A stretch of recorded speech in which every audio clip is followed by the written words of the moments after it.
الحمد لله نحمده ونستعينه ونستغفره ونعوذ بالله من شرور أنفسنا وسيئات أعمالنا من يهده الله فلا مضل له ومن يضلل فلا هادي له وأشهد أن لا إله إلا الله وحده لا شريك له وأشهد أن محمدا عبده ورسوله يا أيها الذين آمنوا اتقوا الله حق تقاته ولا تموتن إلا وأنتم مسلمون يا أيها الناس اتقوا ربكم الذي خلقكم من نفس واحدة وخلق منها زوجها وبث منهما رجالا كثيرا ونساء واتقوا الله الذي تساءلون به والأرحام إن الله كان عليكم رقيبا يا أيها الذين آمنوا اتقوا الله وقولوا قولا سديدا يصلح لكم أعمالكم ويغفر لكم ذنوبكم ومن يطع الله ورسوله فقد فاز فوزا عظيما أما بعد فإن أصدق الحديث كتاب الله وخير الهدي هدي محمد صلى الله عليه وسلم وشر الأمور محدثاتها وكل محدثة بدعة وكل بدعة ضلالة وكل ضلالة في النار الله أكبر الله أكبر لا إله إلا الله الله أكبر الله أكبر ولله الحمد Ikhwati fillah azanallahu yakum, hadirin wal hadirat, a'idin wal a'idat yang dimuliakan dan dirahmati oleh Allah Subhanahu wa taala. Alhamdulillah, pada kesempatan pagi yang berbahagia ini kita semua bisa berkumpul secara berjamaah. Bahkan kaum muslimin yang ada di penjuru dunia pun mereka pun berkumpul di tempat yang sama, di waktu yang sama, dan untuk mengumandangkan kalimat yang sama pula, yaitu kalimat takbir, kalimat tahmid, dan kalimat tahlil. Kalimat takbir mengagungkan Allah Subhanahu wa taala. Kalimat tahmid memuji Allah Jalla wa ala, dan kalimat tahlil mengesahkan Allah Azza wa Jalla. Allahu Akbar, Allahu Akbar, la ilaha illallah wallahu akbar, Allahu Akbar walillahil hamd. Gemah takbir merupakan ungkapan dari rasa syukur kita kepada Allah Subhanahu wa taala atas segala nikmat dan karunia yang telah Allah Jalla wa ala anugerahkan kepada kita semua, sehingga dengan nikmatnya, dengan karunia-Nya, di pagi-pagi ini kita bisa menjalankan salah satu ibadah yang sangat agung, yaitu menjalankan salat Idul Adha. Allahu Akbar, Allahu Akbar, la ilaha illallah wallahu akbar, Allahu Akbar walillahil hamd. Hadirin wal hadirat, a'idin wal a'idat yang dimuliakan dan dirahmati oleh Allah Subhanahu wa taala. Di hari raya Id yang besar ini mengingatkan kepada kita semua sebuah kisah yang sangat besar yang Allah Subhanahu wa taala kisahkan dalam Al-Qur'an Karim. Sebuah kisah penyembelihan yang dilakukan oleh Nabiullah Khalilullah Ibrahim alaihissalam, yang diperintahkan oleh Allah Subhanahu wa taala untuk menyembelih anak yang dia tunggu-tunggu sekian lama bertahun-tahun. Coba kita renungkan, hati siapa yang tidak merasa sedih ketika diperintahkan untuk menyembelih anak yang dia cintai? Hati siapa yang tidak merasa berat pada saat menghadapi perintah yang sangat pahit seperti ini?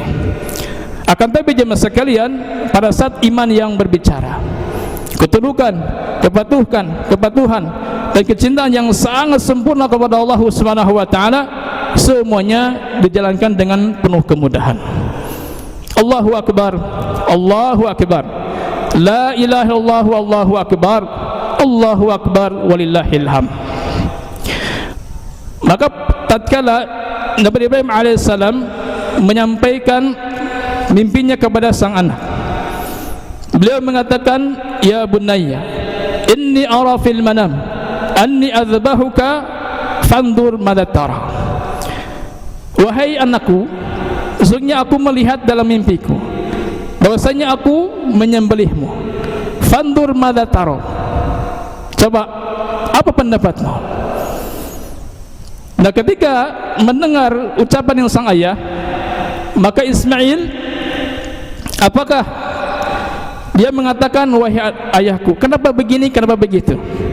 Kenapa Allah Jalla wa'ala merintahkan hal ini? Jawabannya tidak. Sebagai anak yang saleh, sebagai anak yang berbakti kepada orang tuanya, maka Ismail dengan lapang dada, penuh keriduan mengatakan, ya abati, if'al ma tu'maru, satadri insyaallah minas sabirin. Dia mengatakan, wahai bapakku, lakukanlah apa yang Allah perintahkan kepadamu, insyaallah engkau akan mendapati aku termasuk orang-orang yang sabar. Subhanallah, Allahu akbar. Kisah yang sangat besar yang menggambarkan antara dua hamba Allah Subhanahu wa taala yang amat sangat tunduk patuh kepada Allah Subhanahu wa taala.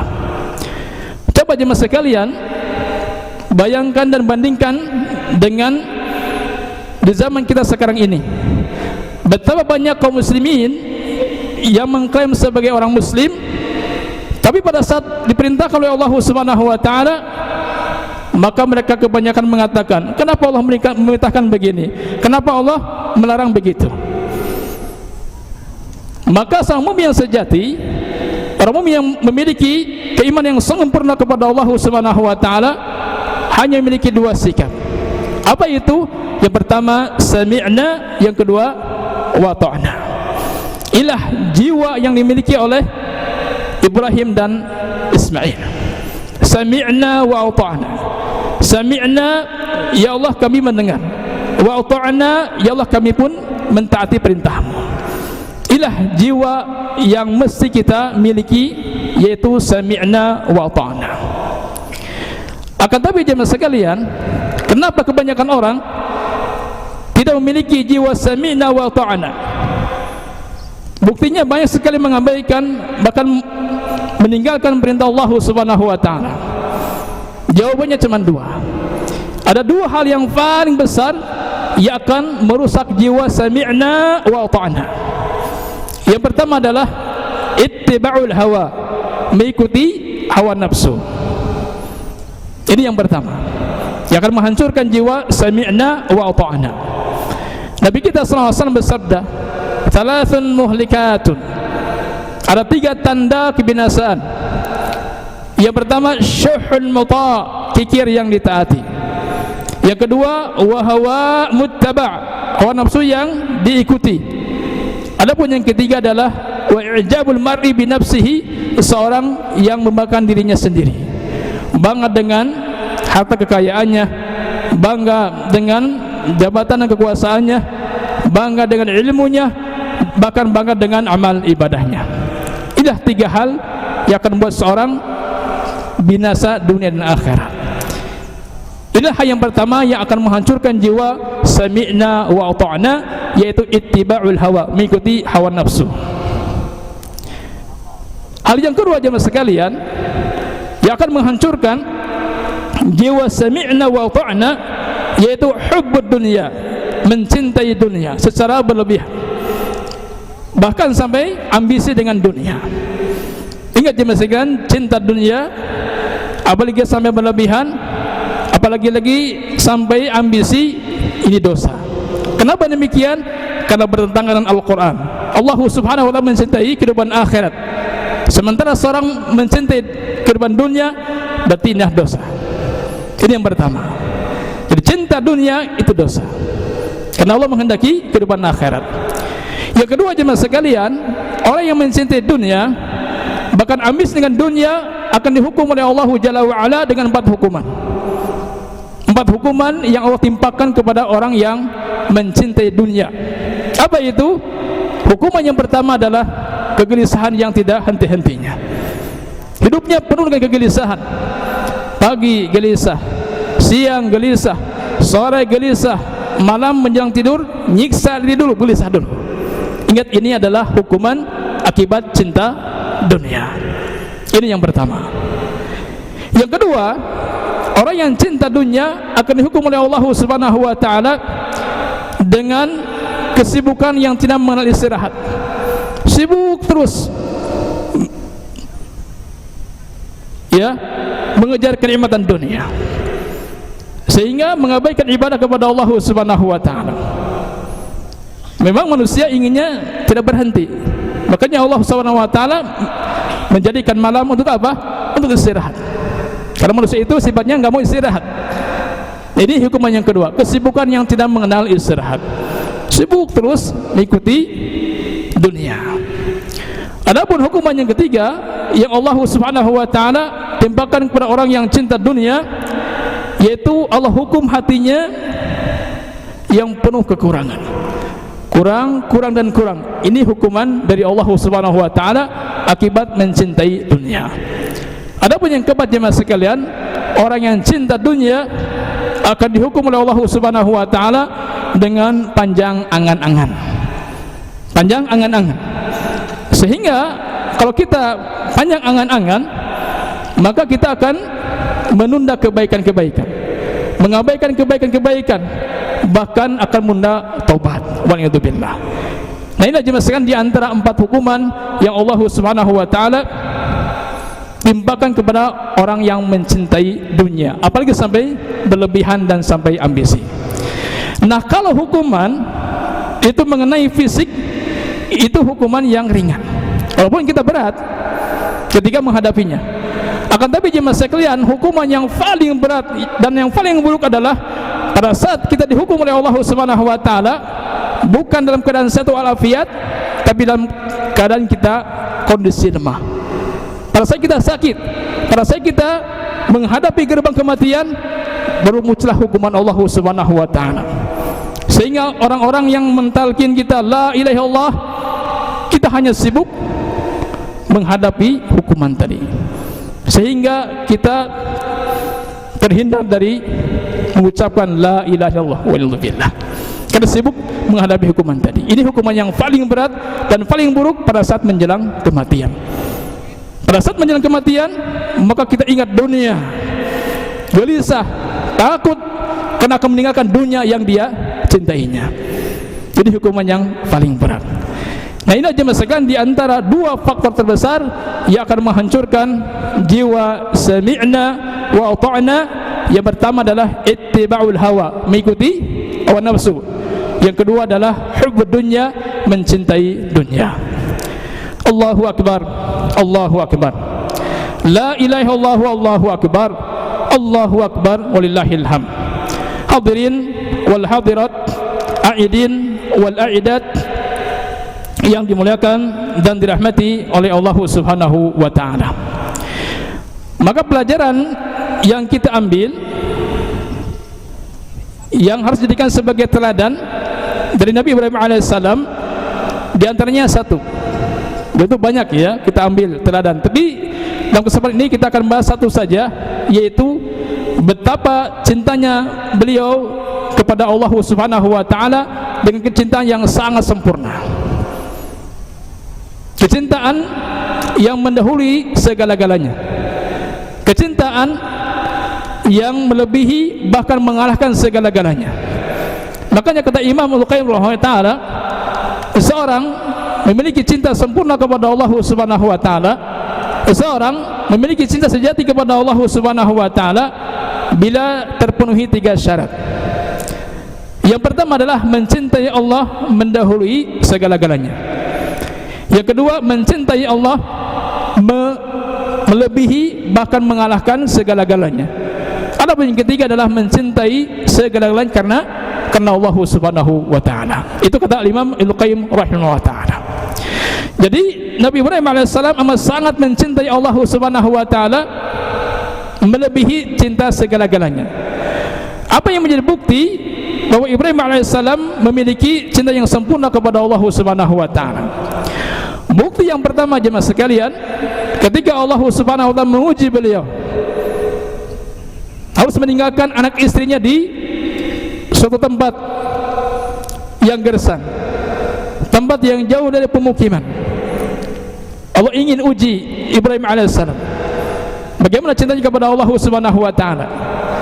Tentu Ibrahim alaihissalam mencintai anak dan istrinya, sangat luar biasa mencintainya. Maka Allah Subhanahu wa taala menguji beliau sejauh mana cintanya kepada Allah Subhanahu wa taala. Maka terbuktilah Ibrahim alaihissalam meninggalkan anak istrinya di tempat tersebut dalam keadaan tidak meninggalkan bekal sedikit pun. Oh, terbukti berarti Ibrahim alaihissalam lebih mencintai Allah daripada anak dan keluarganya. Ini bukti yang pertama bahwa beliau alaihissalam memiliki cinta yang sangat sempurna kepada Allah Subhanahu wa taala. Bukti yang kedua jemaah sekalian, ketika Nabi Ibrahim alaihissalam mendambakan seorang anak. Sudah sekian lama bertahun-tahun beliau sabar berdoa kepada Allah Subhanahu wa taala agar Allah mengkaruniai seorang anak. Rabbi habli minas salihin. Ya Allah, ya Rabbku, ya Rabbku, anugerahkan aku seorang anak yang termasuk orang-orang yang saleh. Terus berdoa kepada Allah Subhanahu wa taala, lalu kemudian Allah memberikan mengkaruniai seorang anak yang saleh namanya Ismail alaihissalam. Bagaimana tanggapan Ibrahim alaihissalam ketika istrinya melahirkan? Oh, luar biasa mencintainya. Anak yang ditunggu-tunggu sekian lama bertahun-tahun. Nah, Allah Subhanahu wa taala ingin menguji beliau sejauh mana cintanya kepada Allah. Ya. Kata Allah Subhanahu wa taala, "Hai Ibrahim, sembelih anakmu sendiri dengan tanganmu sendiri, jangan dengan tangan orang lain." Apa buktinya? Maka Ibrahim alaihissalam tunduk kepada perintah Allah Subhanahu wa taala, lalu kemudian Ismail mau disembelih. Oh, itu pertanda dan bukti bahwa Nabi Ibrahim alaihissalam sangat dan lebih mencintai Allah daripada anaknya. Nah, ini dijamaskan di antara dua bukti bahwa Ibrahim alaihissalam sangat mencintai Allah dibandingkan dengan anak dan keluarganya. Allahu akbar, Allahu akbar. La ilaha illallah wallahu akbar. Allahu akbar walillahil hamd. Hadirin wal hadirat, aidin wal aidat yang dimuliakan dan dirahmati oleh Allah Subhanahu wa taala. Pertanyaannya, kenapa Allah menguji? Kenapa Allah menguji cinta Ibrahim? Jawabannya, innallaha yaghar, kata Nabi sallallahu alaihi wasallam. Sesungguhnya Allah Maha cemburu. Allah Maha cemburu apabila ada cintanya kepada selainnya mengalahkan Allah Subhanahu wa taala. Innallaha yaghar, sesungguhnya Allah Maha cemburu. Dan ingat, apa yang kita cintai melebihi cinta kita kepada Allah Subhanahu wa taala. Apa yang kita cintai bahkan mengalahkan cintanya kepada Allah Subhanahu wa taala. Ingat, ini akan menjadi hukuman bagi kita. Kita cinta harta berlebihan. Ya, buktinya apa? Pelit, kikir. Sementara Allah memerintahkan untuk sedekah, memerintahkan untuk membantu orang yang membutuhkan. Tapi kita pelit misalnya. Cinta harta berlebihan daripada cinta kepada Allah Subhanahu wa taala. Buktinya apa? Membangkang. Ya, membangkang perintah Allah Subhanahu wa taala. Ingat, harta yang kita miliki ini akan menjadi hukuman bagi kita. Jadi apapun yang kita cintai, sampai cinta ini mengalahkan cinta kita kepada Allah Subhanahu wa taala, ingat, ini akan menjadi hukuman bagi kita. Allah Subhanahu wa taala berfirman dalam surah At-Taubah ayat 24. Qul in kana aba'ukum wa abna'ukum wa ikhwanukum wa azwajukum wa ashiratukum wa amwalun iqtaraftumuha wa tijaratun takhshawna kasadaha wa masakinu tardawnaha ahabba ilaikum minallahi wa rasulih wa jihadun fi sabilih fatarabbasu hatta ya'ti Allahu bi amrih.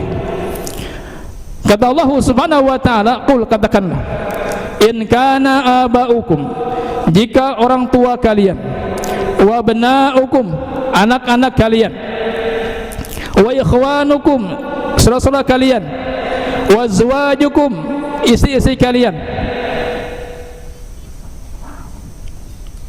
wa ashiratukum, keluarga-keluarga kalian, wa amwalun taraftumuha, dan harta kalian yang kalian usahakan, wa tijaratun takhshawna kasadaha, dan perdagangan bisnis yang kalian khawatirkan kerugiannya, wa masakinu tardawnaha, dan tempat tinggal yang kalian sukai, ahabba ilaikum minallahi wa rasuli, lebih kalian cintai daripada cintanya kepada Allah dan Rasulnya, wa jihadun fi sabilih, dan jihad di jalannya. Kata Allah SWT, fatarabbasu, tunggulah, hatta ya'ti Allah bi amri, sampai datang keputusan Allah Subhanahu wa ta'ala. Allahu akbar, Allahu akbar, la ilaha illallah, wallahu akbar, Allahu akbar, walillahil hamd. Coba kita renungkan ayat yang mulai ini. Apabila 8 hal ini kita cintai, melebihi cinta kita kepada Allah, melebihi cinta kita kepada Allah Subhanahu wa taala, 8 hal ini mengalahkan cinta kita kepada Allah Subhanahu wa taala. Ingat, 8 hal ini akan menjadi hukum bagi kita, akan menjadi hukuman bagi kita. Kenapa demikian? Innallaha yaghar, sesungguhnya Allah Maha cemburu. Nah, ini jemaah sekalian, kecintaan yang sangat sempurna yang dilakukan oleh Nabiullah Khalilullah Ibrahim alaihissalam kepada Allah Subhanahu wa ta'ala. Nah, ini yang mesti kita tanamkan dalam jiwa kita.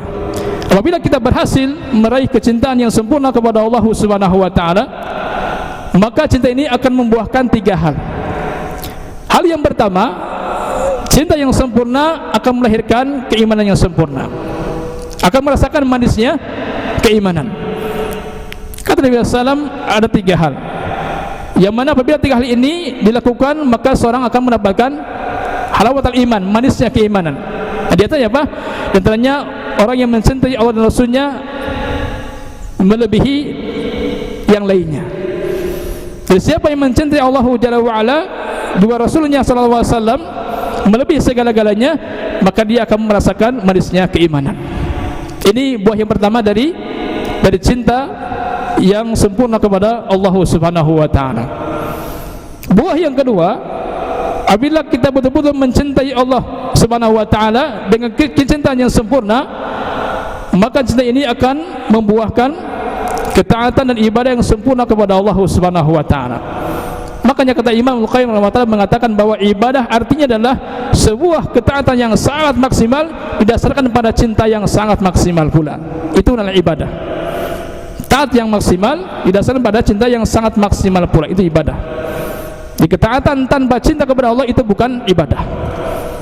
Adapun yang ketiga jemaah sekalian, dengan cinta yang sempurna akan membuahkan ridha dengan takdir Allah Subhanahu wa ta'ala. Inilah di antara 3 buah yang dilahirkan dari mahabbah kamilah, cinta yang sempurna kepada Allah Subhanahu wa ta'ala. Yang pertama, iman yang sempurna. Yang kedua, ketaatan dan ibadah yang sempurna. Yang ketiga, keridhaan yang sempurna kepada takdir Allah Subhanahu wa ta'ala. Dan ketiga-tiganya merupakan kebahagiaan. Al-Imam Ibnu Taimiyah rahimahullah ta'ala, dia pernah mengatakan bahwa inna fid dunya jannatun man lam yadkhulha la yadkhulu jannatal akhirah. Inna fid dunya jannatun, sesungguhnya di dunia itu ada surga. Man lam yadkhulha, maka siapa yang tidak masuk ke surga dunia, la yadkhulu jannatal akhirah, dia tidak akan mungkin memasuki surga akhirat. Pertanyaannya, apa sih surga dunia bagi orang mukmin? Ya, surga dunia itu bukan harta yang banyak, bukan kekuasaan, bukan kemewahan dunia, itulah surganya orang kafir. Tapi orang mukmin surganya ada 3 yang telah disebutkan tadi. Yang pertama apa? Iman kepada Allah Subhanahu wa taala. Dengan iman ini membuat kita bahagia. Yang kedua, ketaatan ibadah kepada Allah. Dengan taatan ibadah kita pun akan bahagia. Yang ketiga, ridha dengan takdir Allah Subhanahu wa taala. Dengan ridha pula kita pun akan bahagia. Sepanjang kita berridha dalam menjalani kehidupan, sepanjang itu pula kita tidak akan merasakan kebahagiaan. Inilah yang dimaksud dengan syurga dunia.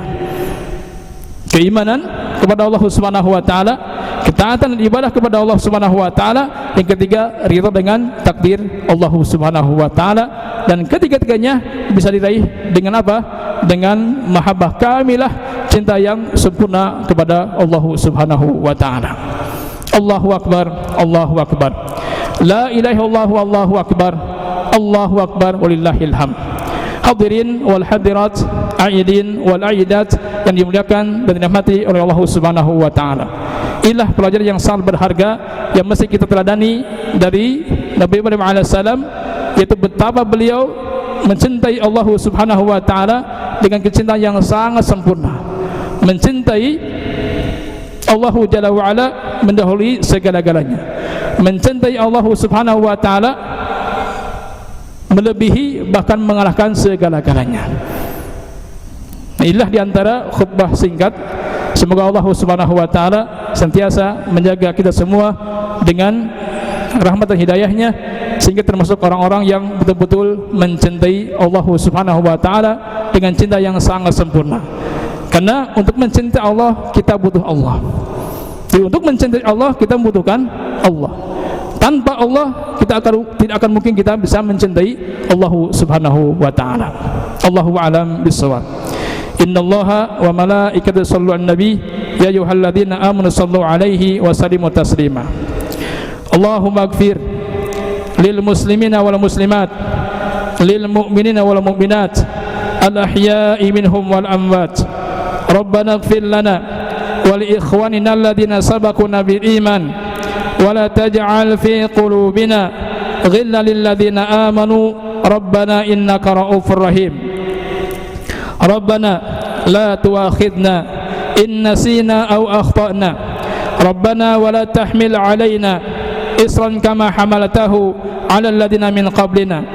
Rabbana wa la tuhammilna ma la taqata lana bih wa'fu 'anna waghfir lana warhamna anta maulana fansurna 'alal qaumil kafirin. Allahumma ya muqallibal qulub tsabbit qulubana 'ala dinik. Allahumma ya muqallibal qulub tsabbit qulubana 'ala dinik. Allahumma ya muqallibal qulub tsabbit qulubana 'ala dinik. Rabbana atina fid dunya hasanah wa fil akhirati hasanah wa qina adzabannar. Subhanakallahumma bihamdik asyhadu an astaghfiruka wa atubu ilaik wa da'wana alhamdulillahi amin rabbil alamin. Wassalamu alaikum warahmatullahi wabarakatuh.